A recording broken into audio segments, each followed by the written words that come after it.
All right, guys, Heather with Balanced Bodies, and I'm going to take you guys through our week 2 functional training workout. It's our last workout of the week. So in this one, you're going to be doing slightly longer intervals. You're going to want to set that interval timer and just set a nice steady pace as you go through each of these exercises so you can complete the whole set. We're going to start with sumo squats, so we're going to have the feet nice and wide. Hands come up behind the head. We're going to squat down, pushing the booty back. As we come up, we're going to pull one knee up to the elbow. Squat down and pull other side. Just continue here, alternating back and forth. All right, next one we're doing is a high plank with shoulder taps. So we're going to come onto our mat.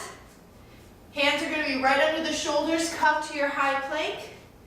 Hips are level. We're going to tap the opposite shoulder, side to side.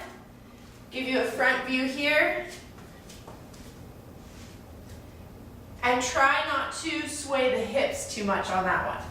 All right, so we're going to be doing some lunges with the knee pull. So we're going to step back into that lunge and then pull the knee through. Step back, pull the knee through.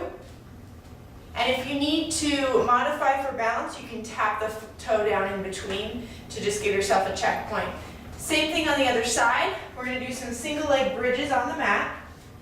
So coming down onto that mat, lowering down, make sure you start with the low back, resting on the mat, feet in, flat on the floor. We're going to extend the right leg, and then we're going to lift the hips as high as we can, lower down. Belly is pulled to spine here. We try to lift the hips to take the weight all the way up into the back of the shoulders, really squeezing that left glute here, and we'll do the same thing on the other side. Lifting and lowering, keep the belly tight so that the low back doesn't get worked too much there. All right, so we're also going to be doing some wall sits. So we're going to come over to the wall and just find a spot on a wall anywhere. We're going to take the feet out right in front of the hips.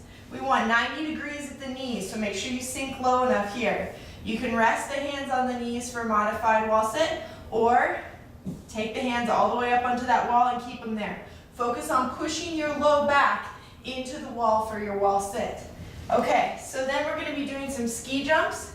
I have you doing these over an object, so I'm going to use my little ball here, but you can use a book or any object that you can jump over. So we're going to be taking the feet together, nice and tight. We want to try and keep the feet together through this whole movement, and then hopping back and forth, ski jumps over that object. All right, nice job, and I'm going to show you our next section here in just a minute.